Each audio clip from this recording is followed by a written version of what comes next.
Everyone, welcome to Learner Bee. I am Shivani Chauhan. इस video में हम देखेंगे क्लास 9th हिंदी की संचयन किताब का चैप्टर 2 मेरे संग की औरतें। ये चैप्टर लिखा है मृदुला गर्ग ने और ये लेखिका का कुछ परिचय है। इनका पूरा नाम मृदुला गर्ग, इनकी जन्म है ना, तो ये सारी जो है इनके बारे में इन्फॉर्मेशन है लेखिका के बारे में।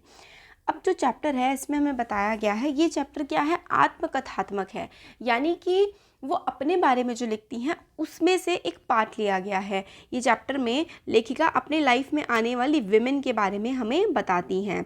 तो ये सबसे पहले अपने जो चैप्टर स्टार्ट होता है ये इनकी नानी के बारे में बताती हैं।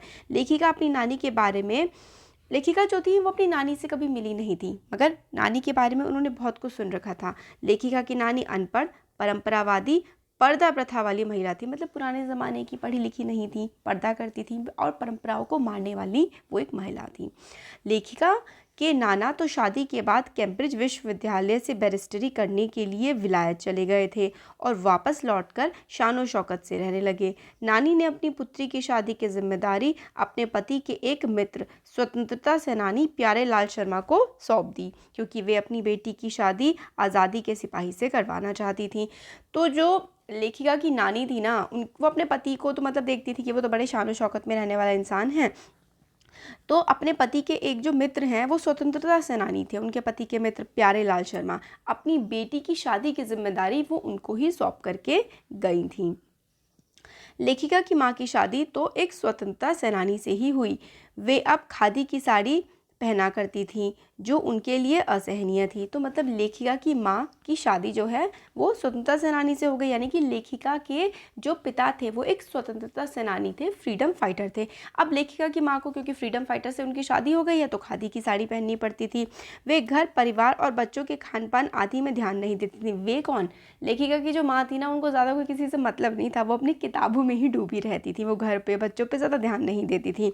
उनके जो थे दो गुण मुख्य थे।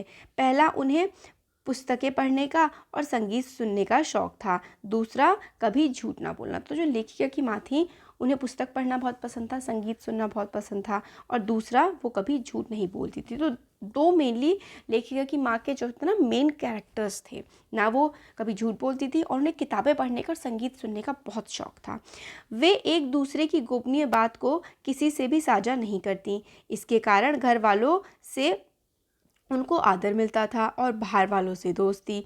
उन्हें लीग से हटकर चलने का शौक था। उन्होंने मंदिर में जाकर इस बात की विनती की कि उनकी पोतेहू को पहला बच्चा लड़की ही हो। उनकी ये बात सुनकर लोग हक्के बक्के से रह गए। ईश्वर ने उनके घर में पूरी 5 कन्याएं भेज दी थीं।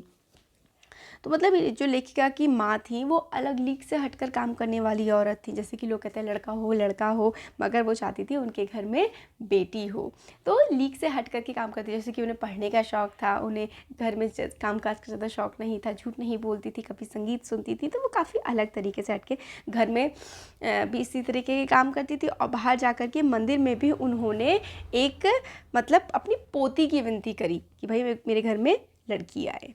एक बार उनके घर में रत जोगा था। शोर मचने की वजह से वह घर के दूसरे कमरे में सोई हुई थी। तभी एक नामी चोर ने उनके घर में सौंध लगाई और उसी कमरे में घुस आया। परदादी की नींद खुल गई। उन्होंने चोर से एक लोटा पानी मांगा। बूढ़ी दादी के हट के आगे चोर को झुकना पड़ा और वह कुएं से पानी ले आया। तो एक बार क्या था, इनके घर में रत जगा था। रत जगा मतलब रात को पूरा जागना वागना होता हुआ था।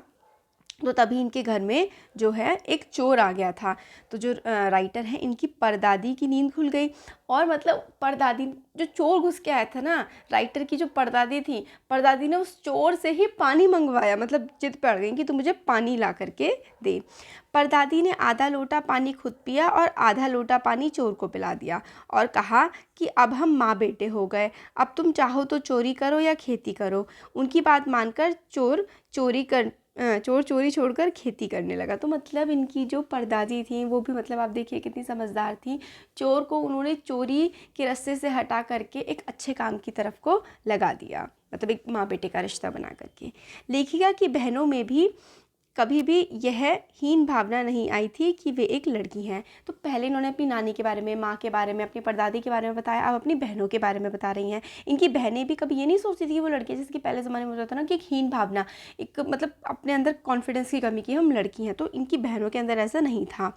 पहली लड़की जिसके लिए परदादी ने मन्नत मांगी थी वह मंजुल भगत थी। दूसरे नंबर की लड़की खुद मृदुला गर्ग थी। तीसरी बहन का नाम चित्रा था और उसके बाद रेणु और अचला नाम की बहनें थीं।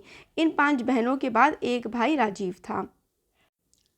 लेखिका का भाई राजीव हिंदी में और अचला अंग्रेजी में लिखने लगी। तो जो है राइटर्स ही रहे इनकी फैमिली में, जो खुद राइटर हैं, लेखिका हैं, इनकी अपनी फैमिली में भाई बहन भी राइटर्स थे। रेणु विचित्र, तो देखिए इन पे भाई बहनों के नाम हैं। एक तो मतलब पहले नंबर की जो थी, जिनको परदादी ने मन्नत मांगा हुआ था ना मंदिर में जा कर के, वो थी मंजुल भगत। दूसरे नंबर की खुद मृदुला थी। फिर चित्रा, रेणु, अचला और फिर राजीव। तो भाई राजीव हिंदी में और अचला अंग्रेजी में लिखने लगी। रेणु विचित्र स्वभाव की थी। वह स्कूल से वापसी के समय गाड़ी में बैठने से इनकार कर देती थी। वह पैदल चलकर ही पसीने से तर होकर घर आती थी। उसके विचार सामंतवादी व्यवस्था के खिलाफ थे। वह बीए पास करना भी उचित नहीं मानती थी। तो इनकी जो बहन थी ना रेणु, वो अजीब ही स्वभाव की थी, अलग स्वभाव था उनका। तो जो ये प्रथा चल रही थी सामंतवादी, यानी कि कोई अमीर है, गरीब है ना, इस तरीके की प्रथाओं को और जो समाज में कुरीतियाँ चल रही थी उनको नहीं मानती थी वो। जैसे कि वो कहते थे बाकी लोग गाड़ी पे बैठ करके आ जाते थे स्कूल से, तो वो नहीं, वो पैदल ही चल के आती थी। वो बीए को मतलब एजुकेशन को इस तरीके से जो कि अंग्रेज़ों ने थोप रखी थी हम पर, उस एजुकेशन को भी वो सही नहीं मानती थी। लेखिका की तीसरी बहन चित्रा को पढ़ने में कम और पढ़ाने में अधिक रुचि थी। इस कारण उसके अपने शिष्यों से भी कम अंक आते थे। उसने अपनी शादी के लिए एक नज़र में लड़का पसंद करके ऐलान किया कि वह शादी करेगी। तो उसी से और उसी के साथ उसकी शादी हुई। तो मतलब उनकी जो बहन थी चित्रा, उन्होंने लव मैरिज करी थी और अड़ गई थी कि भाई मुझे इसी से ही शादी करनी है। सबसे छोटी बहन अचला पत्रकारिता और अर्थशास्त्र की छात्रा थी। उसने पिता की पसंद से शादी कर ली थी। उसे भी लिखने का शौक़ था। सभी ने शादी का निर्वाह भली भांति किया। तो फिर अपनी छोटी बहन के बारे में बता रही हैं कि उसको भी लिखने का शौक़ था और फिर जो है शादी वगैरह कैसी रही वो बताया।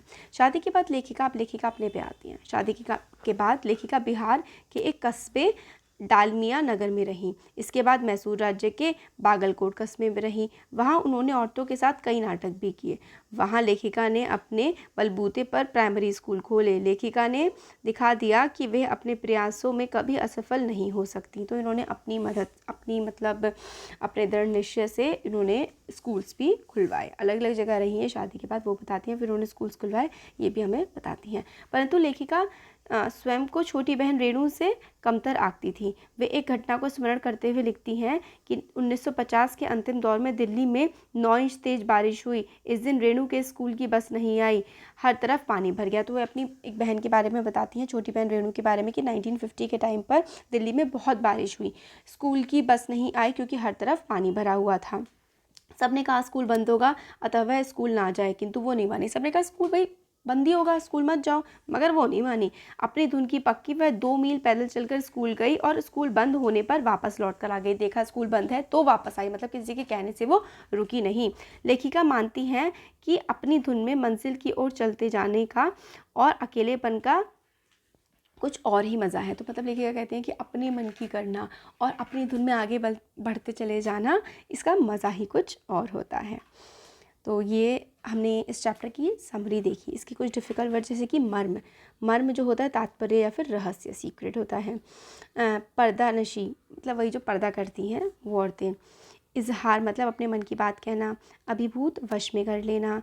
तिलिस्म होता है जादू और निजित्व होता है अपनापन। तो ये था चैप्टर की समरी। होपफुली आपको पसंद आया होगा। अच्छा लगा है तो वीडियो को लाइक करिए, चैनल को सब्सक्राइब करिए, फ्रेंड्स के साथ शेयर करिए। Thank you.